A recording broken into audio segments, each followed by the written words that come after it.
नमस्कार विद्यार्थियों, Goga ji Hindi point classes Vinoo Mishra के यूट्यूब चैनल में आप सभी का फिर 3-4 महीने के बाद स्वागत है।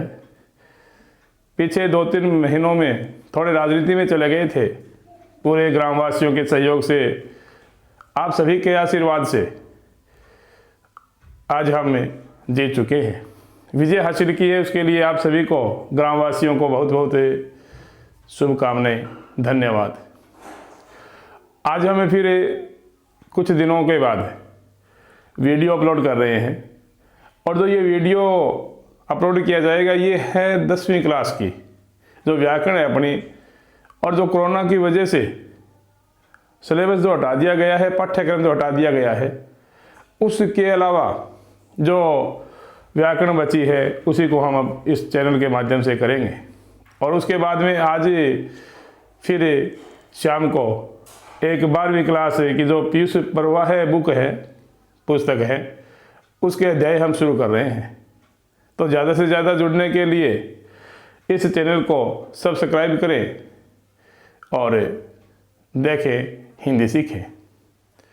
वीडियो नहीं डाला गया था 3-4 महीनों में, लेकिन फिर भी अपने सब्सक्राइब है वो 100-150 बड़े हैं। बहुत खुशी की बात है ये।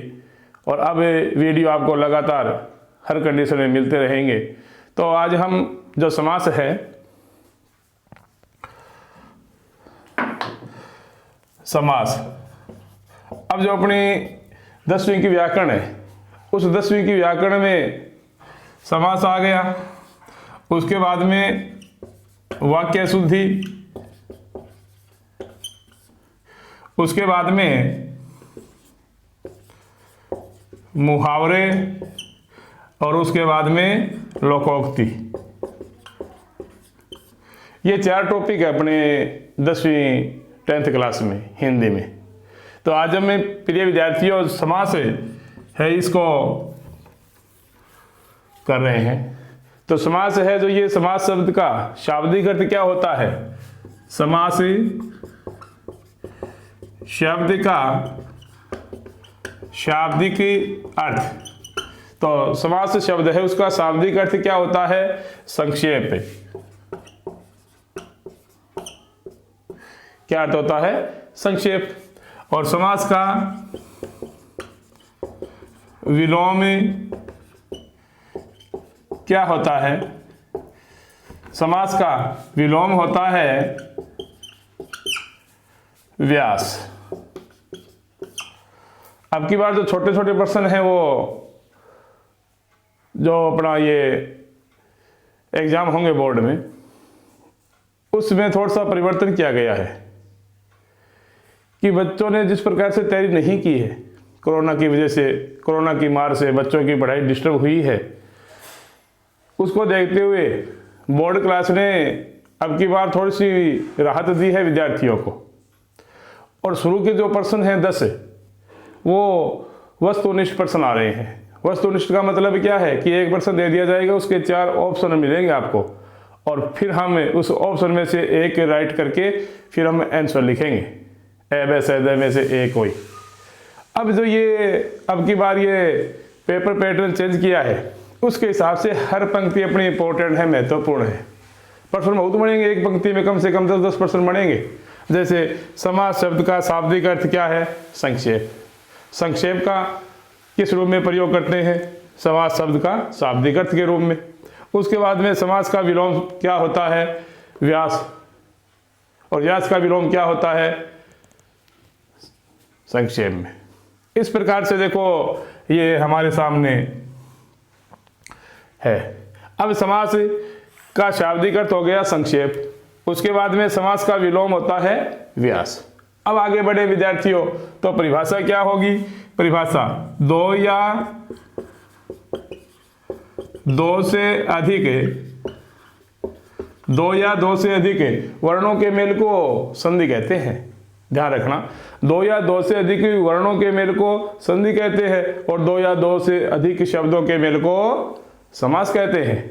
ठीक है, तो 2 या 2 से अधिक शब्दों के परस्पर मेल को समास कहते हैं। दो या दो से अधिक शब्दों के परस्पर मेल को क्या कहते हैं? समास कहते हैं। जैसे रसोई के लिए घर, क्या हो जाएगा? जैसे रसोई के लिए घर, क्या हो जाएगा? रसोई घर। रसोई के लिए घर क्या हो जाएगा? रसोई घर। देश से निकाला, क्या हो जाएगा? देश से निकाला। देश से निकाला क्या हो जाएगा? देश निकाला। देश से निकाला क्या हो जाएगा? देश निकाला। कमल के समान नयन, कमल के समान नयन क्या हो जाएगा? कमल नयन। इस प्रकार से उदाहरण आ रहे हैं। तो समास का शाब्दिक अर्थ क्या होता है? संक्षेप। समास का विलोम क्या होता है? व्यास। दो या दो से अधिक शब्दों के परस्पर मेल को क्या कहते हैं? समास। जैसे रसोई के लिए घर, क्या हो जाएगा? रसोई घर। देश से निकाला क्या हो जाएगा? देश निकाला। कमल के समान नयन क्या हो जाएगा? कमल नयन। उसके बाद में देखो इनके जो भेद हैं। अब समास के भेद है ना, वो कितने माने गए हैं? 6 माने गए हैं। लेकिन पदों की प्रधानता के आधार पर समास के कितने भेद माने गए हैं? 4 माने गए हैं। ठीक है, तो भेद तो क्या समझे? तो समास है, समास के भेद 6 होते हैं। ठीक है, और पदों की प्रधानता के आधार पर, पदों की प्रधानता के आधार पर समास 4 प्रकार के होते हैं। पदों की प्रधानता के आधार पर समास है वो कितने प्रकार के होते हैं? 4 प्रकार के होते हैं। अब देखो विद्यार्थियों, जो प्रथम पद होता है, पहला पद, उसे क्या बोलते हैं? पूर्व पद। ठीक है, जो पहला पद होता है उसे क्या बोलते हैं? पूर्व पद। और जो दूसरा पद होता है उसे क्या बोलते हैं? उत्तर पद। दूसरा जो पद होता है उसे क्या बोलते हैं? उत्तर पद। उसके बाद में अन्य पद, और उसके बाद में दोनों पद। ठीक है, तो पूर्व पद, उत्तर पद, उभय, उसके बाद में अन्य। ठीक है, पूर्व पद, उत्तर पद, उभय पद और कौन सा? अन्य पद।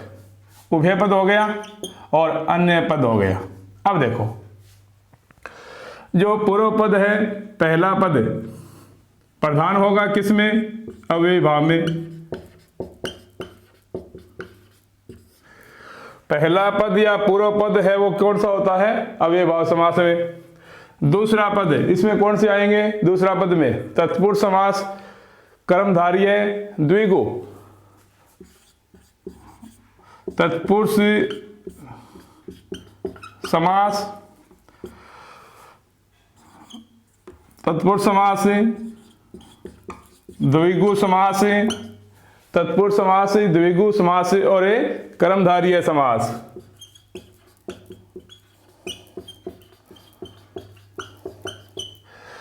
तत्पुरुष समास, द्विगु समास, कर्मधारय समास, ये किस में आएंगे? उत्तर पद में। दूसरा पद इसमें प्रधान होगा।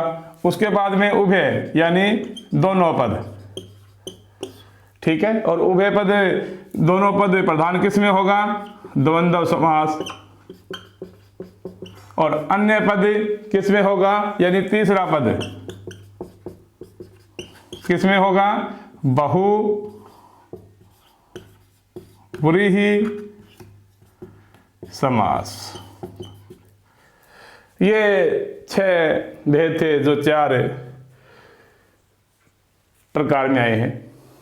पदों की प्रधानता के आधार पर समास 4 प्रकार के होते हैं और वैसे समास कितने भेद माने गए हैं? 6 भेद माने गए हैं। अब पदों की प्रधानता के आधार पर पूर्व पद पहला पद होता है, वो क्या होगा? अव्ययभाव समास में। उत्तर पद दूसरा पद किसमें होगा? तत्पुरुष समास, द्विगु समास और कर्मधारय। उसके बाद उभय दोनों पद किसमें होंगे? द्वंद्व समास। और उसके बाद में अन्य पद तीसरा पद किसमें होगा? बहुब्रीहि समास। ठीक है, उसके बाद में हमारे पास कितने समास आ रहे हैं सामने? 6। तो प्यारे विद्यार्थियों, आज हमने इस समास की परिभाषा की है।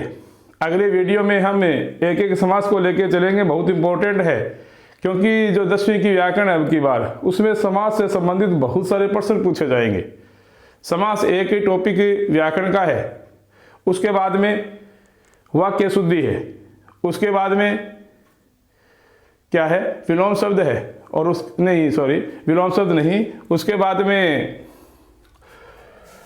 आ जाएंगे। तो इस प्रकार से देखो, ये अपने पास समास का टॉपिक है, और अगले समास में हम फिर मिलेंगे। तब तक के लिए धन्यवाद। जय गोगा जी महाराज।